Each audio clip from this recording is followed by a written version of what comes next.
Não haverá providências cautelares que o evitem, não haverá incidentes processuais que o parem.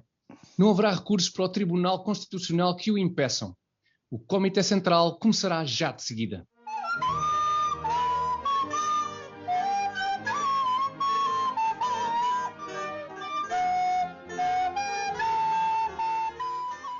Bem-vindos ao Comitê Central número 15, emissão de 16 de abril de 2021.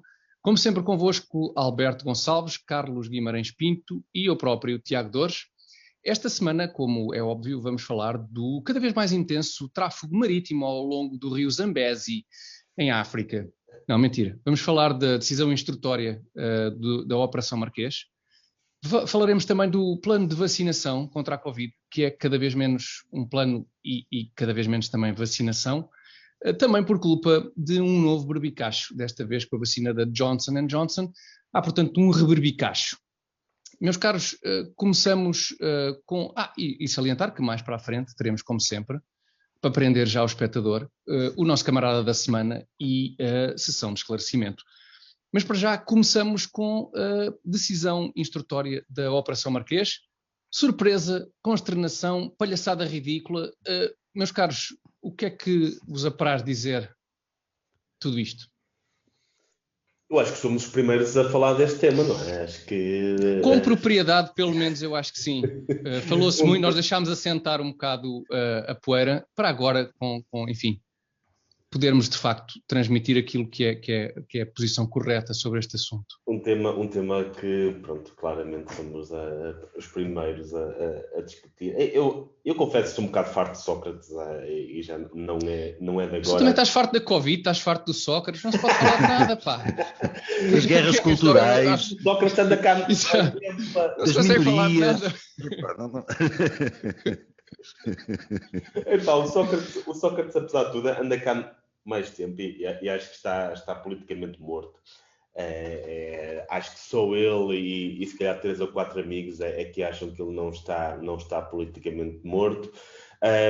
Não, acho que muito dificilmente irá cumprir mais algum dia, irá ser condenado a mais alguma coisa, pelo menos aquilo que for condenado dificilmente irá cumprir por altura em que for condenado. Ou é condenado a uma pena suspensa, ou já será demasiado velho para cumprir a pena. Portanto, não estou a ver o caso de Sócrates ir para mais lado nenhum. Aquilo que me preocupa hoje é o facto de, se calhar hoje, se voltasse a haver um caso de corrupção como existiu no caso de Sócrates, se calhar não seria descoberto, porque eventualmente já terão aprendido a escondê-lo de uma forma melhor, e não sei se teria as mesmas reações de indignação que o caso Sócrates já teve. Acho que já se entranhou tanto esta questão de poder haver corrupção dentro da política, que se calhar hoje era mais um que acontecia, e se calhar quem o cometeria hoje já seria capaz de o esconder melhor, se calhar já não cometeria os mesmos erros que José Sócrates cometeu, e então seria capaz de esconder melhor todos aqueles indícios que José Sócrates não foi capaz de esconder. Se calhar já não iria para Paris fazer um curso, não seria tão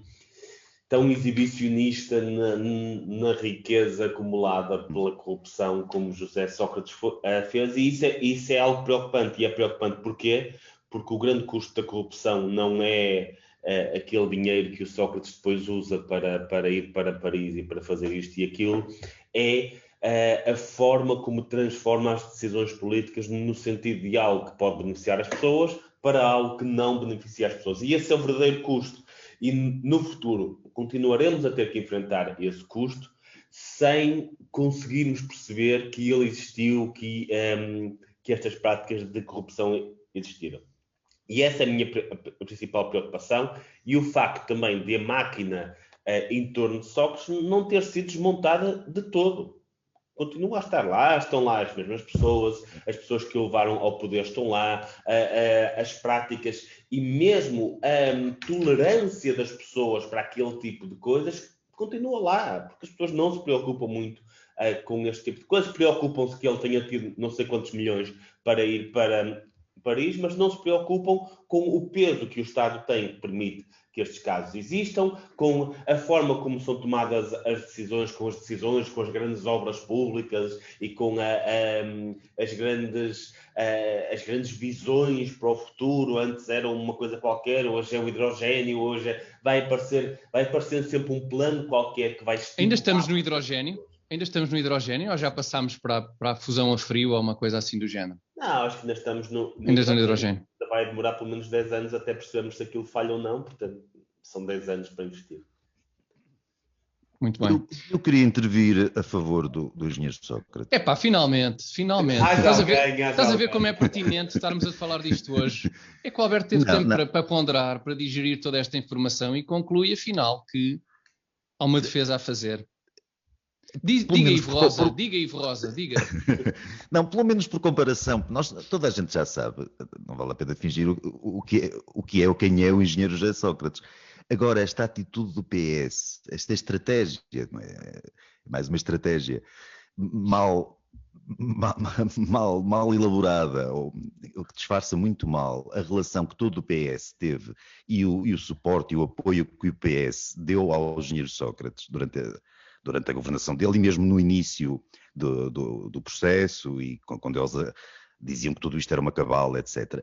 A partir de certa altura, isto foi mais ou menos há uns 3 anos, a partir de 2018 houve um toque a recolher, alguém deu a ordem, com certeza terá sido o Dr. Costa, ou vamos partir desse princípio, mas também não é isso o importante, alguém deu ordem para que toda a gente, de repente, nas cúpulas socialistas, nas primeiras linhas, segundas linhas, terceiras linhas, desatassem a renegar Sócrates. Como Judas, não é? E todos mais ou menos cumpriram a diretiva. Toda a gente começou a dizer que Sócrates, primeiro que não tinham nada, não sabiam de nada, obviamente, a deixar isso implícito, depois a dizer que Sócrates, que se sentiam traídos por Sócrates, sentiam-se enganados por Sócrates, e agora, isto que aconteceu foi mais ou menos há 3 anos, voltou com esta questão da decisão do instrutório do juiz Ivo Rosa. Há ali um primeiro momento, isto é alguma piada, algum primeiro momento que algumas figuras do PS tentam aproveitar a decisão do juiz para celebrar a vitória. Mas depois aquilo, como afinal não foi assim uma vitória muito clara, porque Sócrates ainda está indiciado, ainda vai a julgamento por crimes, ou em princípio irá a julgamento por crimes que ainda podem dar uma dúzia de anos de cadeia, eles recuaram imediatamente. Eles estavam, veem como o homem afinal era inocente. Não, afinal não é assim. É melhor se calhar calarmos e voltarmos à estratégia anterior de que o homem se calhar não é inocente e nós afinal é que não tínhamos nada a ver com nada disto.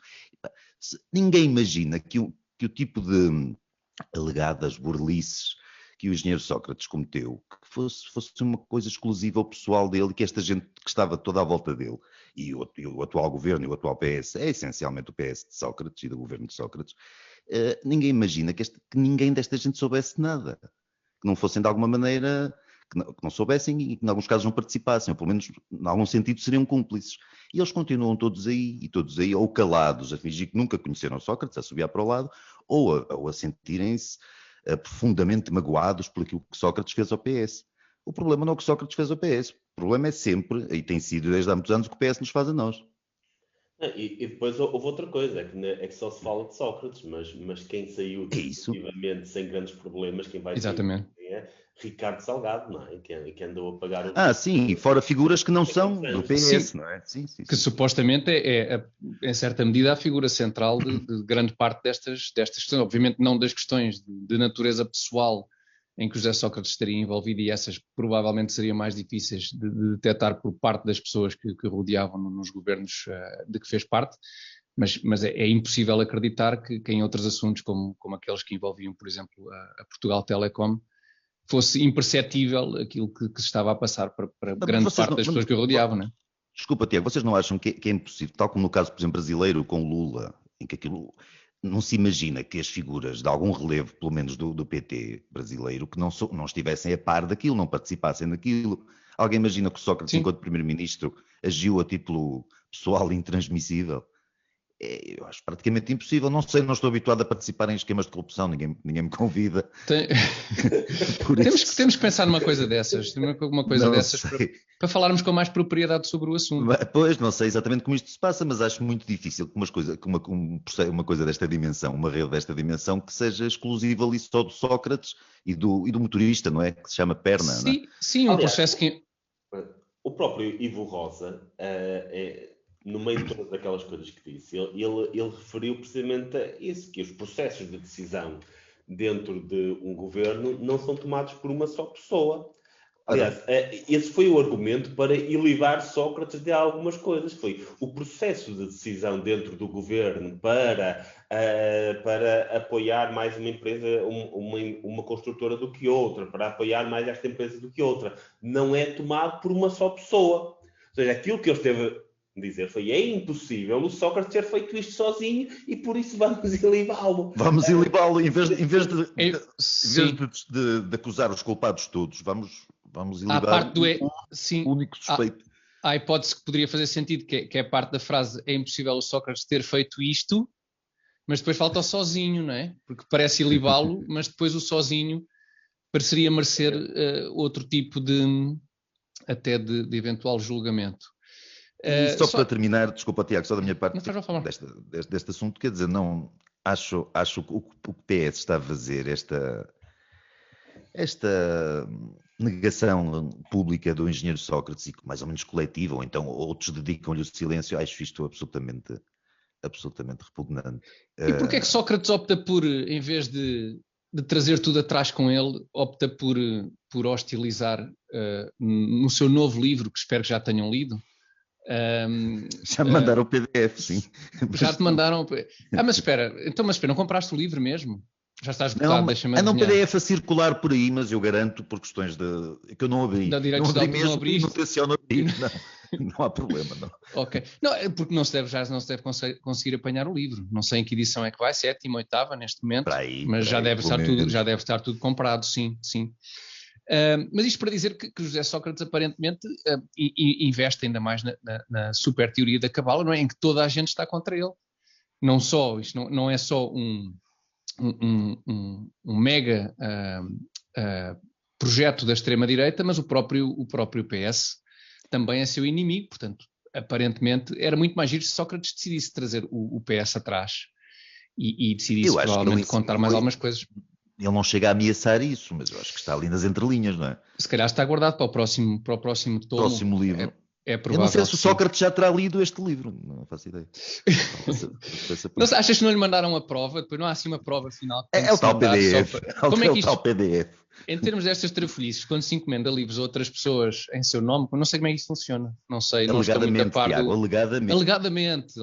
Não estou a par de como é que funciona estas coisas do mercado livreiro em geral. Bom, em relação a Ivo Rosa, e não sei se vos merece algum comentário, o facto de Ivo Rosa ter arquivado 91% dos crimes que Carlos Alexandre tinha imputado a José Sócrates. Portanto, Ivo Rosa dá um sólido 9% ao trabalho do seu colega do Ticão, Carlos Alexandre. O Tico e o Teco do Ticão, Ivo Rosa e Carlos Alexandre.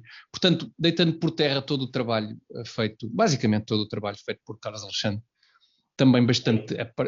O que também lança muitas dúvidas sobre a forma como funciona sim, sim, sem dúvida. As duas interpretações tão diferentes sobre aquilo que são indícios fortes sim. Pelos dois indivíduos que constituem este tribunal da maior importância, não é? Que tem esta, digamos, esta estrutura bicéfala. No caso deste Ivo Rosa, quando ele é escolhido por sorteio à terceira ou quarta tentativa... Com bola a ferver. Exatamente, era mais ou menos adivinhável aquilo para que ele ia, não é? Sim, exatamente. É a tal estrutura. É daqueles casos típicos em que a estrutura bicéfala acaba por redondar em decisão acéfala. É muito típico este tipo de consequência. Passamos, se calhar, para o processo de vacinação. O que é que vos parece? Por falar em competência político-administrativa, o processo de vacinação continua a correr mesmo muito bem. Entretanto, há velhinhos que continuam a ser passados à frente por grupos de pessoas. Os velhinhos são lentos e quando a vacina, quem vai vacinar pergunta: quem está aí para levar a vacina? Os grupos de malta, tipo professores de educação física e assim. Exatamente. Um sprint e os velhinhos ainda estão a levantar-se da cadeira e o professor de educação física de 30 anos já lá chegou. Este é um dos problemas, é que aparentemente há grupos que... Atenção, justiça seja feita ao coordenador do plano de vacinação, que me parece ligeiramente aborrecido com este método e pareceria querer implementar um método que tivesse a idade como critério fundamental para a vacinação. A verdade é que alguns grupos de pressão têm conseguido criar exceções a este método de vacinação, a este plano de vacinação. Alberto, querias dizer qualquer coisa sobre isso, provavelmente. Sim, eu queria utilizar a piada de que o Sr. Almirante está a mangar com a tropa, mas não tenho a certeza que ele esteja a mangar com a tropa ou o governo é que está a mangar com o Sr. Almirante. Eu acho que é possível que seja isso. É que toda a gente manga com o Sr. Almirante e ele, coitado, provavelmente não consegue. Ele, ainda aqui há 2 a 3 ou 4 dias, ele disse que reconheceu que se vacinasse as pessoas com mais de 60 ou 65 anos, estaria resolvido o problema da mortalidade da Covid em 96%, claro. Aproximadamente. E, no entanto, nesse mesmo dia foi anunciado o início da vacinação, ou o processo de vacinação, a 30 mil assistentes sociais, que eu presumo que, em geral, na sua grande maioria, terão menos de 65 anos ou de 60 anos. Ou seja, e também não se sabe exatamente que assistência social é que presta, não é? Quer dizer, imagino que haja muitos tipos de assistência social que se possa prestar e nem todas elas... E nem todos esses tipos qual é a relação entre a assistência social e a não ser que seja à Covid, não é? Sim, a não ser que seja, por exemplo, a pacientes de Covid em alguma instituição ou algo que o valha. Sim, enfim, mas será um caso, mas nesse caso já estaria incluído, específicos sim, e minoritários dentro dos centros sociais, não é? Acredito que sim. Portanto, continuamos nisto, a iniciar a vacinação de grupos, de corporações, de políticos, magistrados, autarcas, não sei o quê. Continuamos a iniciar sempre esses processos de vacinação e os velhinhos vão ficando, agora, eles sim com as sobras, não é? Com aquelas famosas sobras. Vai-se vacinando, claro que em maioria, em percentagem, há mais velhinhos vacinados do que pessoas mais jovens, mas também era o que faltava que não fosse assim. A verdade é que 1/3 das vacinas já aplicadas em Portugal foram a pessoas jovens ou de meia idade, pessoas até aos 50, 50 e poucos anos. 1/3, ou seja, se esse terço tivesse sido aplicado às pessoas das idades que realmente podem correr alguns riscos com a Covid, essas idades estavam mais ou menos já protegidas, toda essa faixa etária estava já mais ou menos protegida, e a mortalidade da Covid em Portugal estaria, quer dizer, também não tem morrido praticamente ninguém, a verdade é essa, mas não é graças à vacinação, é graças à sazonalidade, a outras questões. Depois estamos quase em maio, não é? Como no ano passado sim, foi o período que a partir de maio desapareceu, praticamente, sim. Exatamente. Carlos, Covid, é para ti. Tu de certeza que estás ansioso para dizer qualquer coisa sobre isto. Epá, não, eu estou contente que os parques infantis já abriram, pelo menos em Vila Nova de Gaia. Não sei, já tenho visto umas fotografias por aí de sítios onde os presidentes da Câmara são um bocadinho mais estritos e acham que as crianças devem ficar fechadinhas em casa. Então já não está ferida de legalidade a ida a jardins infantis com crianças? Não, eu há dias estive em... também ir a jardins infantis sem crianças... Aí em princípio está ferido de legalidade. É muito provável que esteja ferido de legalidade esse tipo de atividade. Mas não cai bem. Não. Não sei se entretanto mudou, mas há dias estive em Lisboa, há bastante tempo. E vi um parque infantil com umas grades à volta, umas grades para 1,5 metro de metal ali à volta. Eu acho que foi uma grande responsabilidade da Câmara Municipal de Lisboa não ter colocado pelo menos arame farpado e uns snipers para garantir que os desgraçados dos miúdos não saltassem ali, porque ali aquilo era 1,5 metro, portanto os miúdos que soubessem trepar ainda conseguiam ir ali se calhar eram dessas grades, é daquelas para os putos treinarem, não seria dessas grades?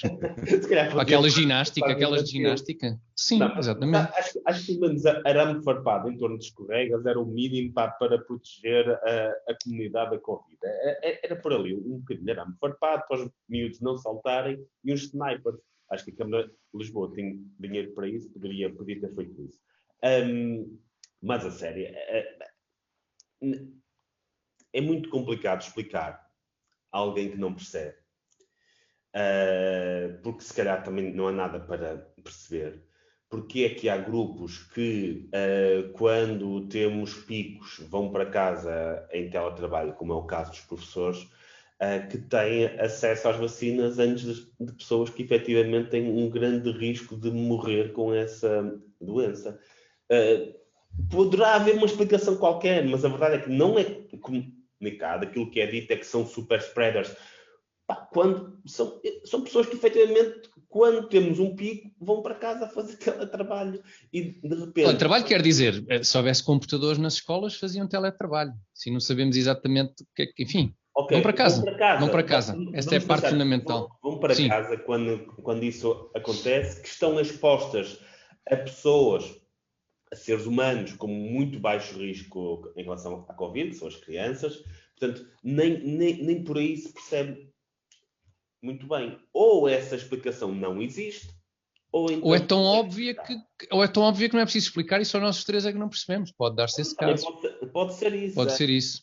A questão é que estamos aqui com uma doença que claramente afeta muito mais as pessoas mais velhas, que se não fosse esse problema entre as pessoas mais velhas, que possivelmente não seria um problema em geral, continuaria a ser uma doença grave, as pessoas vão mais para os cuidados intensivos, etc., mas não justificaria tudo isso, todos estes estados de emergência em que estamos, e mesmo assim não se prioriza as pessoas mais velhas para receberem essas vacinas. É algo que não se entende, ou porque não há nada para entender, ou porque não é explicado de uma forma decente.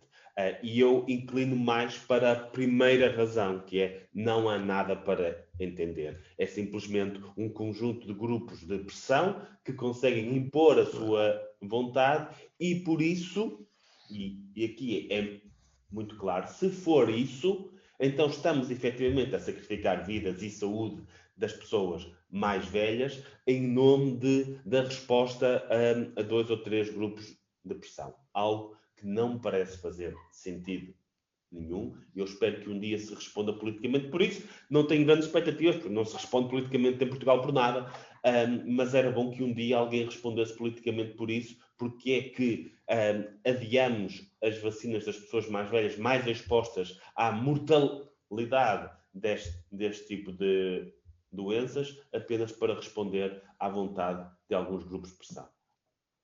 Ainda há mais pormenor, se me deixarem. Avança, Alberto. É que os velhos vacinados, os idosos que já estão vacinados e que estão em lares, pelos vistos não podem sair dos lares na mesma. Porque se saírem dos lares estão sujeitos àqueles 10 ou 15 ou 14 dias de quarentena no regresso.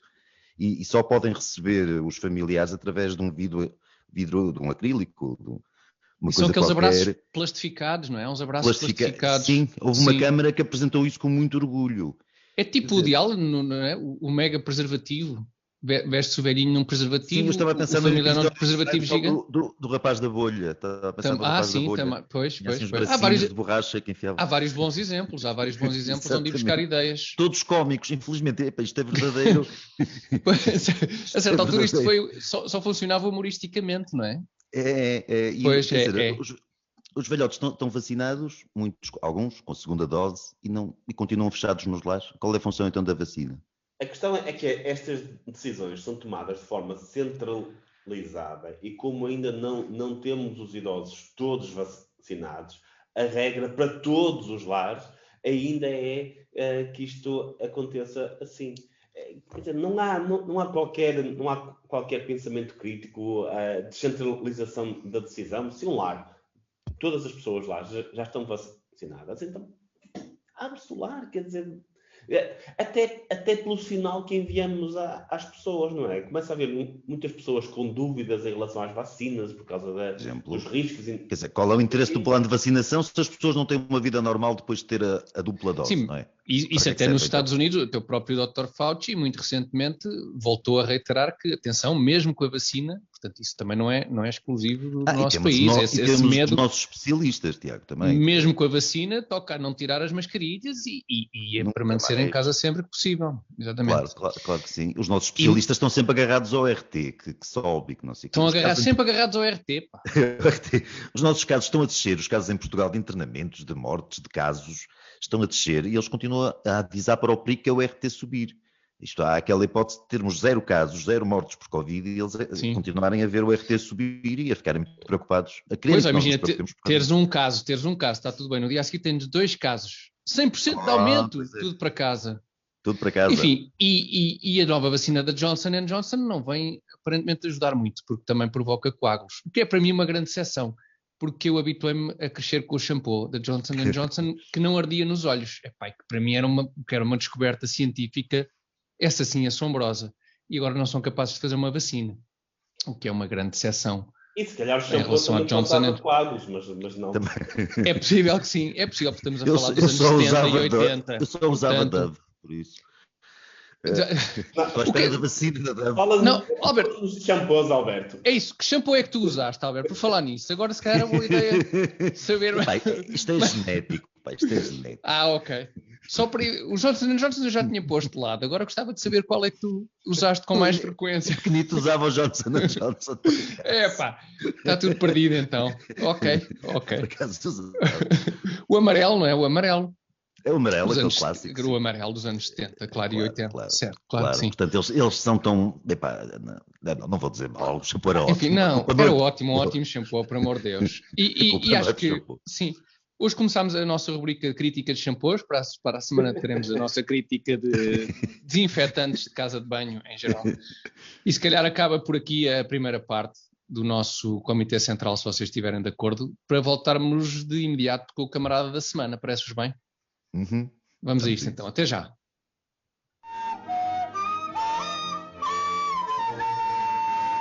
E o camarada da semana é Fernando Medina, presidente da Câmara Municipal de Lisboa, que reagiu, que foi dos poucos a reagir, pelo menos com alguma visibilidade, à decisão instrutória da Operação Marquês e, portanto, ao caso de José Sócrates. Carlos, tu normalmente costumas ter sempre muitas coisas a dizer sobre Fernando Medina e sobre a Câmara Municipal de Lisboa em geral. Creio que conseguirás também fazer a ligação, obviamente, para a Operação Marquês, neste caso. O que é que se te apraz dizer? Fernando Medina foi um dos principais porta-vozes na altura de José Sócrates. Há várias declarações bastante humorísticas que agora, com a passagem do tempo, são bastante humorísticas, de quando Fernando Medina andava por aí a promover José Sócrates. Era o primeiro-ministro que nós precisávamos, com coração e não sei o quê.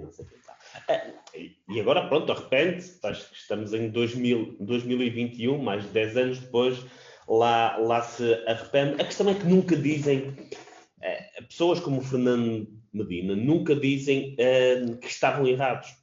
Portanto, nesta altura já criticam Sócrates, que atentou à democracia, mas nunca pedem desculpa pela pessoa que lançaram, pelo apoio que deram durante muito tempo. Nunca dizem porque é que estiveram errados. Nunca há um momento de autocrítica, dizer, nós deixamos-nos enganar.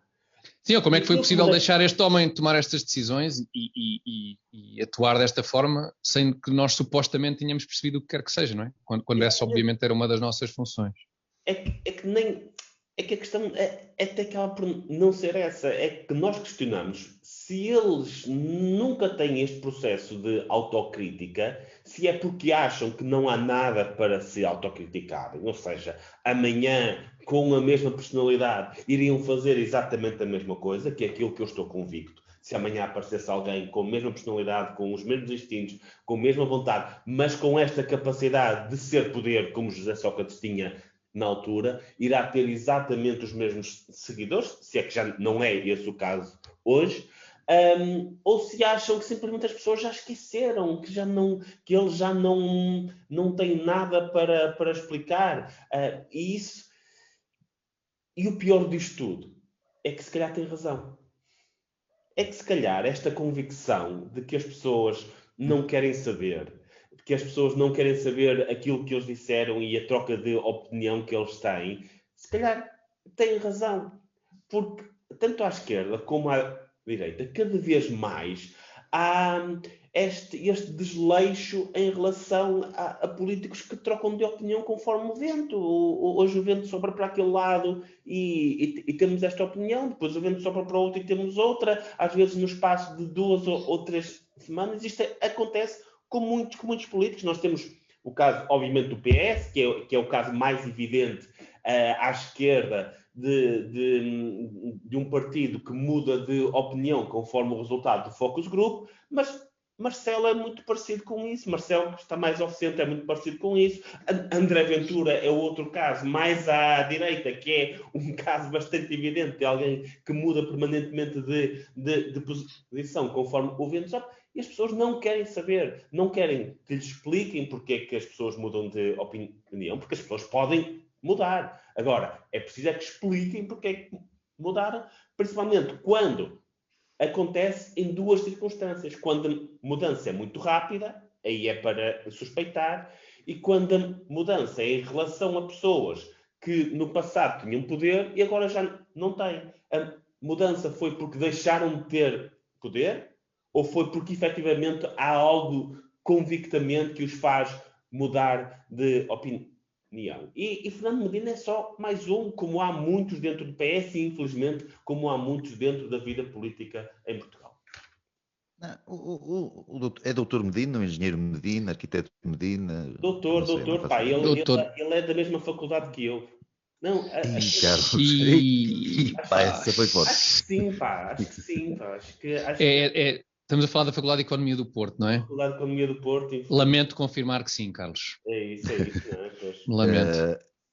O doutor Medina fazia com o Sócrates o que faz agora com o Costa e um dia espera ser ele nesse papel. Eu não conheço muito mal a figura, eu não conheço, nem sequer conheço a autarca propriamente da minha cidade, quanto mais o autarca de Lisboa. Pelo que me parece, a figura é menoríssima e não merece assim grandes considerandos. Agora, o problema dele com Sócrates, o problema dele não, ele tem a atitude que tem face ao Sócrates, uma das coisas porque tu disseste, porque Sócrates já não tem poder, e a outra coisa foi porque as manigâncias de Sócrates foram reveladas, foram descobertas e toda a gente, menos o juiz Ivo Rosa, em 90% do assunto, menos o juiz Ivo Rosa, toda a gente sabe o que Sócrates, toda a gente mais ou menos sabe o que Sócrates fez. E é só por isso que o Medina vem dizer aquelas coisas. Aquilo não vem, obviamente, claro, tu sabes disso, não vem de nenhuma convicção, não vem de nada que se pareça com isso, não vem de nenhum princípio, de valores, nada. Isso não é coisa que o homem tenha ou terá de certeza absoluta. Eu conheço mal a peça, mas dá para ver o tipo de peça que é.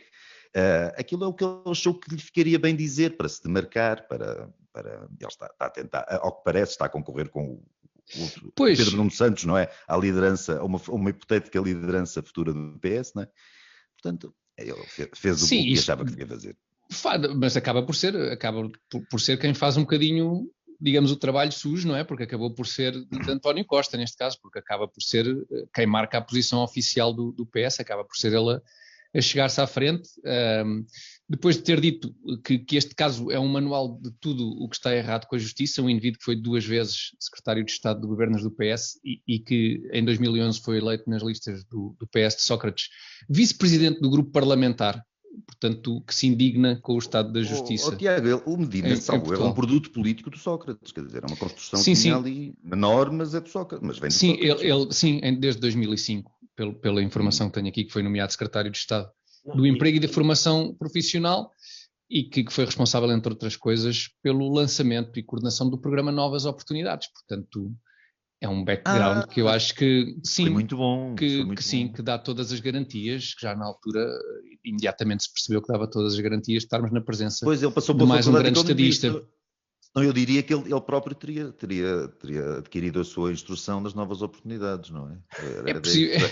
Não vamos fazer pouco do curso do Carlos, porque é desagradável, mas de facto é isso que merece ser dito nestas circunstâncias. Não é só gozar a sociologia aqui, também se goza. Mas ainda vamos ter a oportunidade hoje, não te preocupes. Mas, Tiago, podes gozar com os dois, porque ele depois tira um mestrado em Sociologia Económica ou Economia Sociológica. Nem de propósito. Não, e posso gozar ainda mais porque foi se não estou em erro, foi no ISEG. Foi no ISEG. Faculdade concorrente da Nova, portanto, onde posso gozar duplamente. Porque, de portanto, facto, o Medina, até certa altura, era um economista brilhante, um tipo, poderoso, certo, intelectualmente poderosíssimo, e de repente tira um mestrado em Sociologia e vai tudo para água abaixo. E no ISEG, exatamente, e aí tudo, exato, fica um idiota como os outros. Tudo ruiu. Mas estamos aqui a falar do currículo do Medina, e não nos podemos esquecer que ele não foi só a secretário de Estado, e por aí ele era o porta-voz, ele foi eleito porta-voz da direção do PS em 2010. Ou seja, ele foi o porta-voz do PS no pináculo do socratismo, não é? Quando aquilo estava mesmo já... No pico da infecção, portanto, antes de acertar a curva, não é? Ele foi o gajo Onde é que não dava o ET nessa altura? Sócrates. Não foi em 2005, foi em 2011, foi na campanha de 2011, já com a Troika, já que não sei o quê, foi ele que andou ali. É das tais coisas, pá. Se não fosse o Teixeira dos Santos atrás do Sócrates, tipo aquele elefante, a apresentar o programa da Troika, provavelmente era o Medina, que lá estava. A hipótese a seguir era o Medina. Enfim. Bom, em termos de camarada da semana, eu acho que isto está basicamente tudo dito. Se estiverem de acordo, vamos para a última fase do nosso programa, a sempre esclarecedora, lá está, sessão de esclarecimento. Até já então.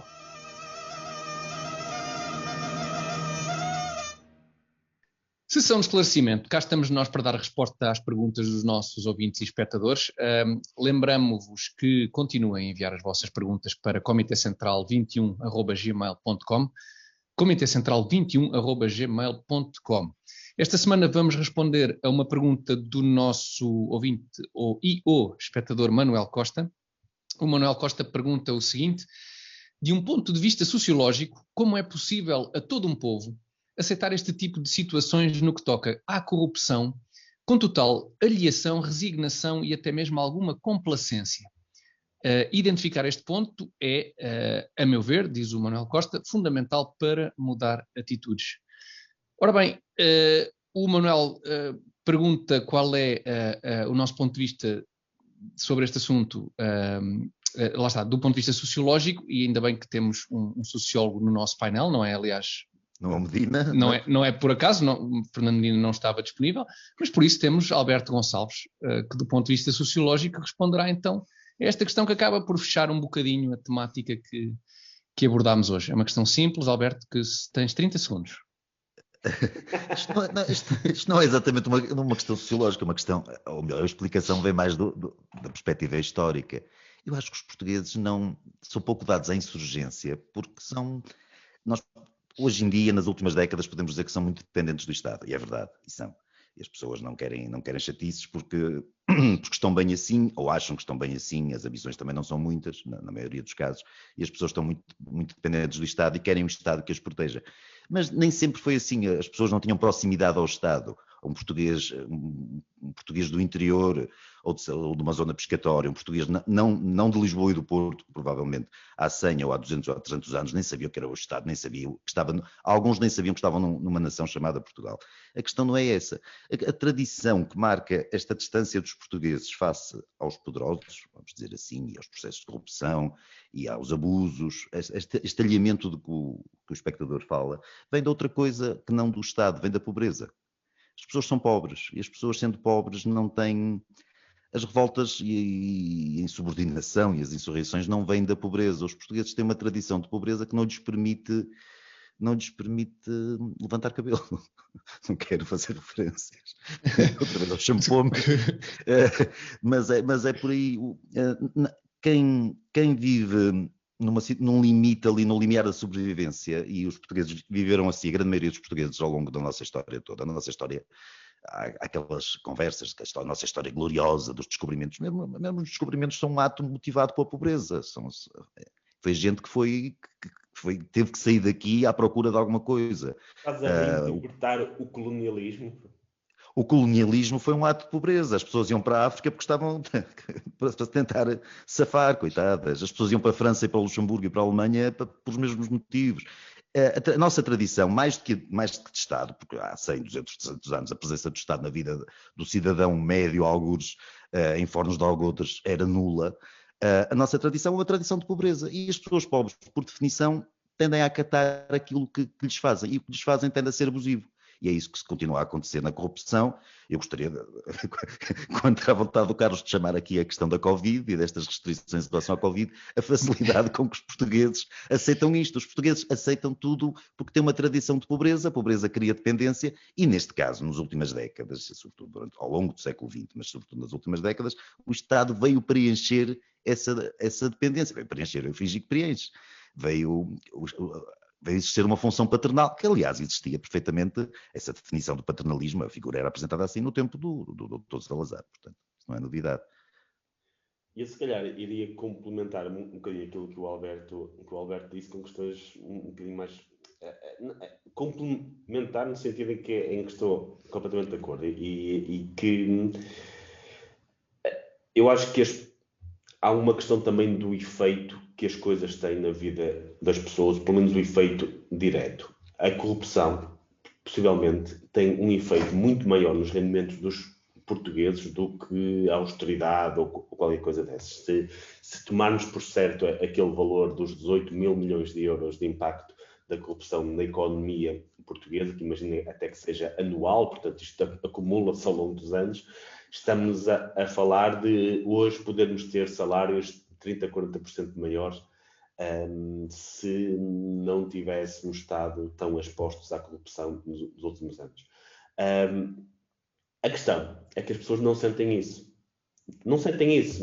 Elas olham para a folha, para aquilo que recebem na conta bancária e se tiver havido um aumento de impostos ou uma taxa ou o que quer que seja por causa da austeridade para salvar as contas públicas, elas olham ali e veem menos 20, 30, 40 euros no salário e sentem isso.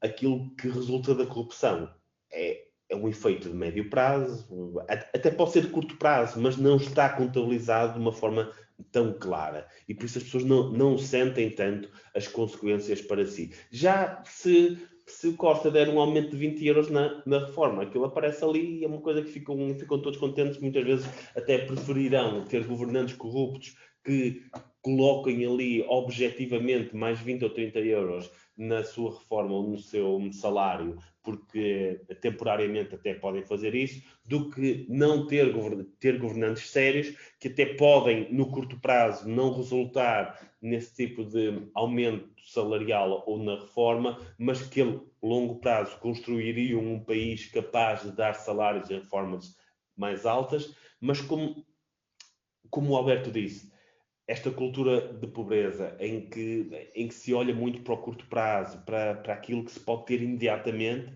faz com que se subestimem muito o efeito deste tipo de coisas, como a corrupção, e as pessoas importam-se mais em resolver aquilo que vai acontecer no final do mês do que o salário que podem ter daqui a 6 meses ou um ano ou por aí. Mas de facto, partindo do ponto que o Alberto referiu historicamente da questão da pobreza, de facto parece-me bastante evidente que o século XX marca, associado a essa questão da pobreza, um aumento muito significativo do peso do Estado na vida dos cidadãos, e esse peso do Estado associado a esta questão da corrupção também acaba por deixar menos espaço para uma iniciativa privada que permitisse, digamos, uma vida alternativa a viver na esfera de influência do Estado. E, portanto, esta situação cria toda uma questão de incentivos errados, de ser o Estado que aparentemente é quem paga melhor, é quem confere mais estabilidade, e as pessoas reagem a esses incentivos querendo fazer parte desse processo e não estando fora desse processo, porque obviamente tem problemas, como o Carlos estava a dizer, de curto prazo para resolver, e porque não têm forma de o fazer de outra maneira, que não sendo respondendo a esses incentivos de curto prazo, acabam por alimentar esta máquina do Estado que cresce cada vez mais, e à medida que cresce cada vez mais, dá cada vez menos espaço a que uma sociedade civil, a que uma iniciativa privada seja uma alternativa a este poder do Estado, não é? E portanto tudo isto contribui para a mesma evolução, para a evolução no mesmo sentido, que é de um peso cada vez maior do Estado e de uma cada vez maior vontade de quem está no sistema estar no sistema e alimenta-se do sistema, e quem está fora do sistema querer a todo custo entrar no sistema. Querer entrar no sistema, porque essa é a forma de responder às suas necessidades de mais, pelo menos de curto prazo, lá está. O Estado apareceu ao longo... Desculpa, Carlos, força. Isso acaba por estar muito entranhado na própria psique das pessoas, por haver essa falta de alternativa. Ninguém em Portugal sonha, ou haverá quem sonhe, mas não é o principal sonho. Eu vou começar aqui uma empresa na minha garagem, produzir um produto e enriquecer. Não, há muito aquela ideia de que se tem que ter conhecimentos. E que no fundo é verdadeira, porque nós falamos... Conhecimentos refere-se a cunhas, não a conhecimentos no sentido da cultura. Da sabedoria, ou até eventualmente da sabedoria. Pois. Da sabedoria, não é? Isso já é visto como normal, que nós falamos muito na grande corrupção, mas existe muita pequena corrupção, que as pessoas até tomam como normal. Eu lembro dois exemplos pessoais. Quando foste árbitro? Exatamente, na universidade, quando fui ganhar uns trocos com arbitragem, e quando dizia alguém que era árbitro, a resposta imediata de toda a gente era: depois quando chegares lá acima não te esqueças de apoiar o meu Porto, o meu Benfica, o meu Sporting, o que é que seja. Era a resposta mais comum que eu recebia. Já está na psique. E o mesmo quando entrei na política. Olha, depois quando foste primeiro-ministro não se esqueça de ajudar. Ou mesmo quando entraste aqui no Comitê Central foi a mesma coisa. Mas é para isso. O Carlos, vê lá eu entrei na altura para combater isso, quer dizer, era a resposta, mas é contra isso que eu estou lá. E acho que isso já está muito na psique das pessoas, que só sobrevive tendo os conhecimentos certos, nos lugares certos. Alguém que tenha uma empresa só pode ter sucesso se conhecer o Presidente da Câmara, se conhecer o Ministro, o Secretário de Estado, e quase que já se aceitou isso. É muito fácil apontar o dedo a Sócrates, mas a verdade é que depois, a todos os níveis, qualquer pessoa começa uma empresa, uma das preocupações que tem é como é que eu vou estabelecer aqui a minha rede de conhecimentos e contactos e cunhas para garantir que tenho... Aliás, ninguém começa uma empresa em Portugal, basicamente, se não tiver já estabelecida essa rede, ou então é lunático mesmo. Então é maluco. Sim, exatamente. Porque sim. Não, desculpa, as empresas... europeus.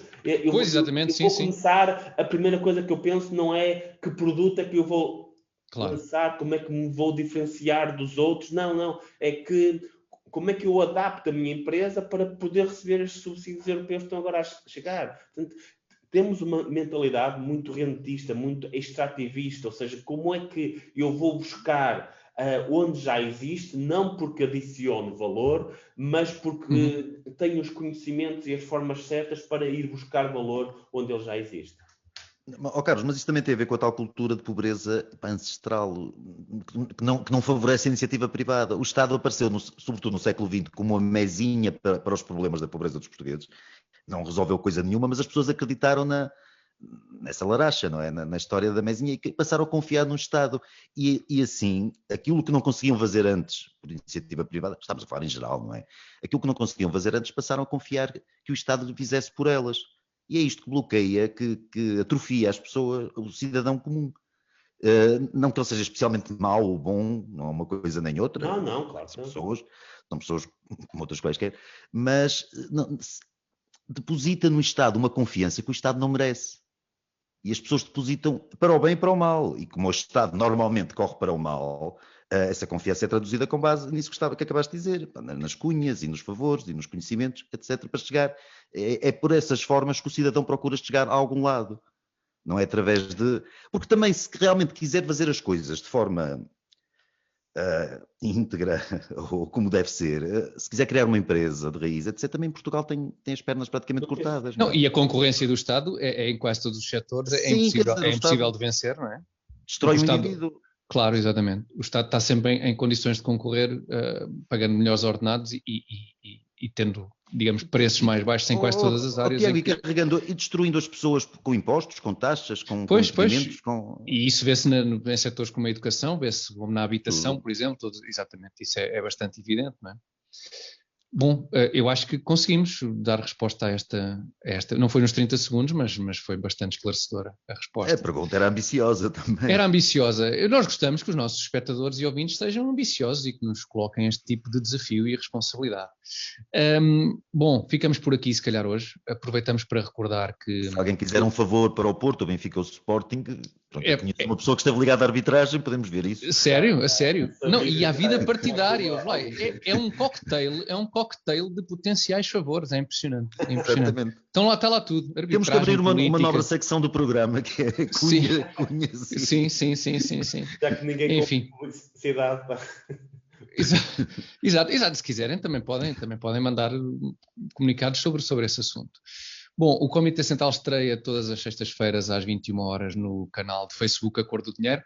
Visitem-nos também no nosso próprio Facebook do Comitê Central e em podcast estamos disponíveis em todo o lado nós. Apple Podcast, Google Podcast, Spotify, onde der para pôr estrelas, ponham 5, que nós agradecemos.